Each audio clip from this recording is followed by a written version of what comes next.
I think confidence is a consequence of courage. When you take courageous action, knees knocking, teeth chattering, the whole nine, you'll find that, at least for me, I've never died from what I've tried. Yes. And I learn, I make good steps. I could have made better steps, but I've learned from that. And I've now learned that, you know, mistakes and failures is really, I believe, God's way of saying, I need you to slow down.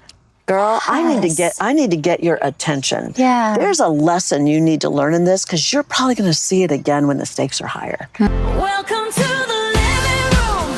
Leave the over at the door. We'll talk it out till it's simple, till it's you again for sure. Life, leadership, money, and the names you outgrow. We make space for the woman coming through. Living room wisdom, where your story is your glory. Hi, everyone, and welcome back to another episode of Living Room Wisdom, where your story is your glory. I am so excited today. Listen, I have the founder of eWomenNetwork. We're here today at the eWomen Summit in San Diego, and I get to introduce you to this beautiful lady, Sandra Yancey, for whom I've actually known now for 20 years. over 20 years. Right, exactly. And neither one of us have aged a day. A day. I knew exactly. How does that happen? She looks exactly like 2006. Listen, I literally am just so grateful, for one, that you took time to do this and just to see you again. Yeah, I know. So great, Patrina. I'm like, catch me up. Where do we begin? Where do we begin? Yeah. So first I want to start with the year, what we were just about to jump into, but we saved it for you. Okay. Is the year you established eWomen. Yes. And what was the kind of the mindset behind it, the catalyst for that? So I moved from Dayton, Ohio to Dallas. I had a bevy of clients, really great clients, Coca-Cola, AT&T, John Deere, Levi Strauss, the list goes on, as a consulting company. I moved to Dallas and I was like, well, this is going to be really grand, because now I'm in a really big city, the big D, if you will. And it was headquarters for Frito-Lay and Texas Instruments, and you know, there was a Cadbury Schweppes and Countrywide Insurance and Ross Perot. I mean, the list goes on. I'm thinking, gosh, I can work here and be home every night with my family. And I couldn't do that in Dayton because they didn't have a lot of those kinds of companies. And so when we moved to Dallas, I thought this is going to be a slam dunk. And it just wasn't, Patrina. And you were already married at the time. And how many children at that point? 2 children at the time. My son had just turned a year old, which is so interesting because my grandson just turned a year old. So I had the 2 little ones, which is more the reason why I wanted to be at home at night, you know. And so I started networking, and a lot of Southern kind of hospitality, if you will, everybody welcoming, primarily men's groups. And, I just wasn't invited on the field, if you will. I felt like I was relegated to the sidelines, maybe the cheerleader kind of thing. Nobody was really asking me to play, making introductions like I saw them doing with each other. And I was in awe of it. I was like, wow. And it was actually my husband who said, well, you should check out women's groups, you know? And so this was 1999. And so I was checking out women's groups, and at the time, I just couldn't find the women that were into really building kind of major enterprise businesses. And they were more if I make a couple $1,000 a month, I'm good. Yeah, exactly. And I didn't want that either. I was like, if I'm going to be away from my kids, I could either make 1,000, 10,000, 100,000. Which bucket am I going to pick? Kind of thing. And so, again, I was talking to my husband about it, and he just said, Sandra, you ought to go out and build your own. Was your husband entrepreneur at the time as well? He has always been an entrepreneur. He was a musician when I met him on Capitol Records. Then turned that into a jingle business when he left, turned that into an ad agency, right? Perfect. And so he'd been, self-employed, if you will, for as long as I've known him. And we've been together now 48 years. Hard to believe. Amazing. I know. Congratulations. Crazy. Thank you. And now he's obviously in the business. I mean, he handles the whole marketing, branding side of eWomenNetwork. I remember when I just think it's so fun that I've been a part of this journey, because I do remember when he started to fold more into this, and now seeing your daughter. Exactly. In fact, she's let's see here, 7 family years business. into a 10-year succession plan. Amazing. Yes. So I have a few questions. Okay. One, you were consulting at the time, Yes. but were you consulting for a company or were you already independent? When I started eWomenNetwork, I'd been out on my own for 7 years. I had my Okay. own consulting company for 7 So it was years. do or die. Yeah, You're oh, like, no I need to question. meet the right people, Right. get in the right rooms, Right. and make it happen. Right. But you know, Patrina, the thing about it is that it was all based on my performance. Of course. So, you know, I really couldn't take a vacation without staying in touch with everything, you know, and that was a powerful lesson for me too. I was like, if I do this differently, if I do it another way, if I'm going to put in this kind of time, I might as well put in the time into building infrastructure, building a team, right? So that I could be away and the business continue to grow without me. Yeah. So layers of lessons, right? It's like you were such a pioneer at the time, Yes. because if we think about business as a whole, right? We as women, we didn't even have the right to freaking get our own mortgages and have our own bank accounts, right? Exactly. Until the late 60s. Right. So when Let you're alone talking, get a business loan. let alone have, exactly. Yeah. And so did you have people in your life, maybe men, because we do come from more of a patriarchal business, world. Yes. Did you have people that were pouring into you, seeing something in you? Like, where did you get that audacity Right. to be like, I'm going to go build this, Yes. even though I'm a mom, even though I'm a wife? Where did that come from? I think I was about 2.5 years, 3 years in.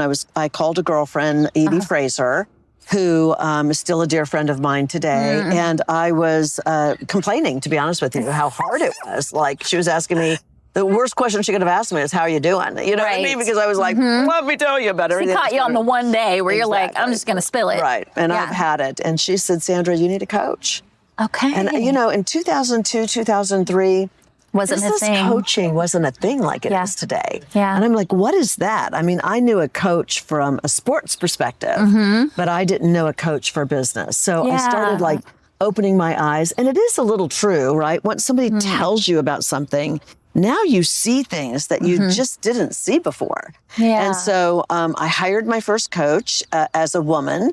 And then as I started growing, there weren't that many women who had literally been where I wanted to go. So Yes. I learned a very powerful lesson, and that is that you can choose someone that's around you, or you can choose someone who's been where you want to go. Yes. And I started to say, where are the people that are where I want to go? And I couldn't find them as women at the time. To be And we totally- didn't have the World Wide Web, which is Right. why I'm so fascinated with this freaking empire that Yeah. you have built, Yeah. because it really is. It's an empire. Yeah, yeah. And so then Yeah. how did you connect? How did you get into the rooms So, with these you know people? what? To be totally honest with you, I suddenly realized that, gosh, I can't afford a lot for coaching. And then one day it just hit me. I'm paying for it no matter what. Exactly. I'm paying for it with time, trying to figure it out and still not figuring it out. I'm paying for it with mistakes that I'm making that I didn't know there was another path. You know, I'm paying for it with relationships that went sour because I didn't know how to manage the relationship, you Yeah. know? And it was a steep price to pay. And I thought, you know what? I can't afford not to align myself with someone who has been where I want to go. So to be honest with you, I started writing a check for speed. That's the way I look at it. Let me write a check, attach myself to someone who's done what I want to do. And I'm just going to be a student. I mean, the more you learn, the more you earn, right? Yes. And so I'm just going to be a student. I'm going to not question everything they tell me to do. I'm just going to go do it. Yes. And then do my own plan, do review. You plan it, you do it. Now you step back. What worked, what didn't work, what didn't work, what could I have done differently? Where are some minor tweaks that would change my results, et cetera. And to this day, I belong to multiple mastermind groups. Yeah. One group, Transformational Leadership Council, I've been in for 15 years. I have 2 separate coaches. I mean, I just feel like the more I invest in me, the more the company grows. That hit me for a couple of reasons, because one of the things I was really interested to find out with you is what your identity, your self-identity was before going on this journey, and how this journey, the people, the risks, Yes. the investments, how that's changed you. Like, Yeah. what is your perception or the difference in your perception when you first started Yeah. versus now? It's a great question, Patrina. The best answer that I can come up with is I kept waiting to be confident enough for the next step. And what I've learned is that it's really not about confidence. It's about being courageous enough. Yeah. You know, courage, I agree. I think confidence is a consequence of courage. When you take courageous action, knees knocking, teeth chattering, the whole nine, you'll find that, at least for me, I've never died from what I've tried. Yes. And I learn, I make good steps. I could have made better steps, but I've learned from that. And I've now learned that, you know, mistakes and failures is really, I believe, God's way of saying, I need you to slow down.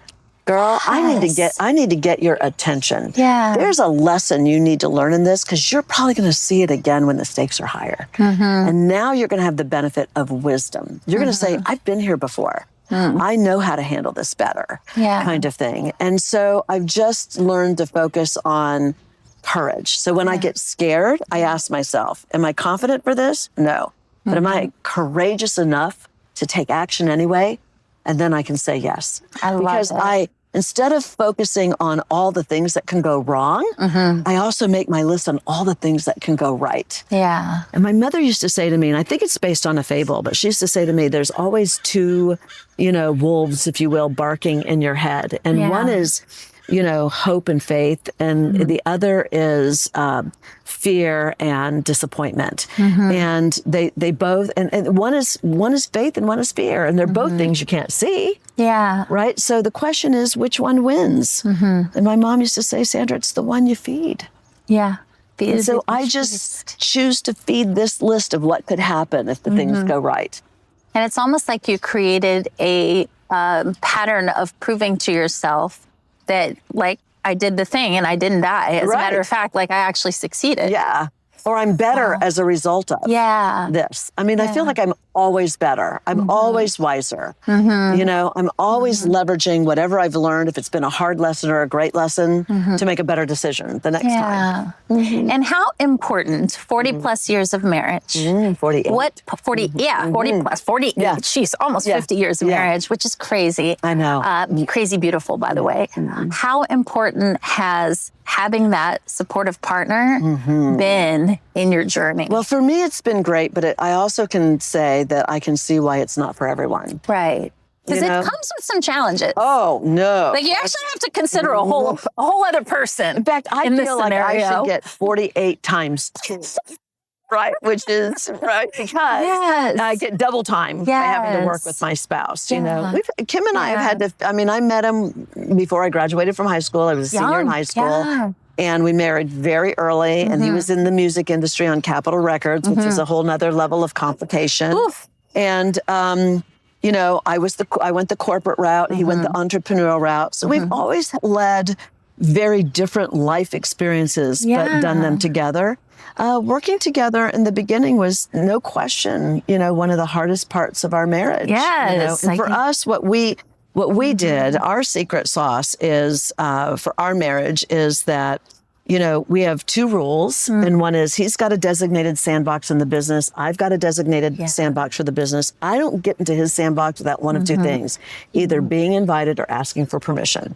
Exactly. And he doesn't That's get such a mine good rule. without either being invited, hey, come here, I want your opinion, or asking for permission. Hey, Sandra, I want to talk to, you know, one of your team members about this. Yeah. And I feel like whenever we get with each other, a little nippy with each other, when we peel it back, it more often than not is because one of those rules have been violated. Yeah, boundary or an agreement. And it seems as if the strategies that you've implemented in your business probably are the similar strategies in your home and in your personal life that have allowed you to elevate and keep this level of humanity that you have and still be successful. And now that we're 10xing the business, and less than 1% of our of all businesses have ever really done that. I mean, all the rules have changed. Right. You know, all the things that worked before don't work now. Because it's not just about moving faster. It's not just about speed. It's about re-engineering the way you get things done. Yeah, and that's a whole that's a whole new iteration and transition, doubt about it. and you have to become and recreate essentially Yes. your business altogether. Yes. And so how are And y'all now? unbecome. That part, And unbecome. unraveling Yes. and recreating. I have 7 things. When we decided to do this, I have 7 things I wrote down on what I will never do again. The whole learning how to unbecome the things that have got you to where you are now may not be Can the you share a things- couple? Yeah, I've got them. Actually, I've got them. Okay, good. 'Cause I Good, read- good, good. Because I read them every single morning. Yeah. A lot of our listeners are women that are high achieving women. They've created success on paper, but there's a part of them that no longer identifies Yeah. See, with the the life minute I they've click built. on it, it Beautiful. pops up. So I'll Yay. share a couple of them. One of them is that I will never be the bottleneck for decisions that don't require my genius. Boom. That's been a big thing. It's easy for me with our team just to say, hey, what's going on? What are you working on? And that kind of thing. 1,440 minutes in a day. Me, you, and Tay-Tay, Taylor Swift over here. So I'm asking, what is she doing to build $1 billion business? And make no mistake, it's a business. Taylor Swift is a business. Totally. Right? That I'm not doing, that you aren't doing. And one is that I'm not wasting my time in places that don't require my genius. Yeah. Right? So I'm getting my minutes back. I will never spend my prime energy on tasks that don't directly drive impact, therefore revenue. So I'm all about numbers. Anybody that knows me knows I'm all about you have to know your numbers. But the numbers are a result of focusing on how do you make the greatest impact for your customer. Right. And when you focus on impact, the numbers really do start to happen. So it's the fundamental question of how do you earn trust? How do you leverage technology? And where those two things intersect, that's the bullseye, I believe, for the next 3 years. And I guess another one is, this is a hard one for me. This has been a big hard one for me. And that is I will never avoid hard decisions because they affect people I care about. Oof, yeah. I could see that. I could You see know, that. I mean, as you grow, you know, maybe not everybody's going to take the entire journey. I think of Tyler Perry. He has a really great example where he talks, we just saw the Artemis, right, go up to the moon. Like, you know, when the rocket takes off, there are 2 boosters that help it get off the ground, that take it just so far, and then the boosters have to fall away. fall away. Yeah. And they did their job. It's not like they failed you. It's not like they're wrong, that they didn't do the right things. It's just that they took you to a place that works not only for you, but for them. Yes. Right? Yeah, it was mutually beneficial. Yes. And now it's time to cut loose. And now it's time it's a to big deal. manage the breakaway with grace and ease so that if you bump into someone at the San Diego airport that was with you for a while, you look at each other and you can run towards each other and hug and say, tell me the latest, what's going on? Yeah. Knowing that they've probably now attached to somebody else and done that next, what they're designed to do, what their genius is. I love it. Yeah. Wow. It's like the perfect message, I think, for the listeners. And I think just for the time we live in, because so much has changed. Yes. So much is still changing. There's so many unanswered questions. Yes. And there's people that have built their entire lives, their entire careers one way. Yes. And are now being asked to shift. Yeah. So falling in love with curiosity, I Yeah. think, is the next wave of success. I love that. You know, Wonderful. instead of certainty, falling in love with the unknowing and being curious about it. Yes. I think the curiosity will invite you to look at things that you're probably missing because you're so doing this, and the magic can be over here.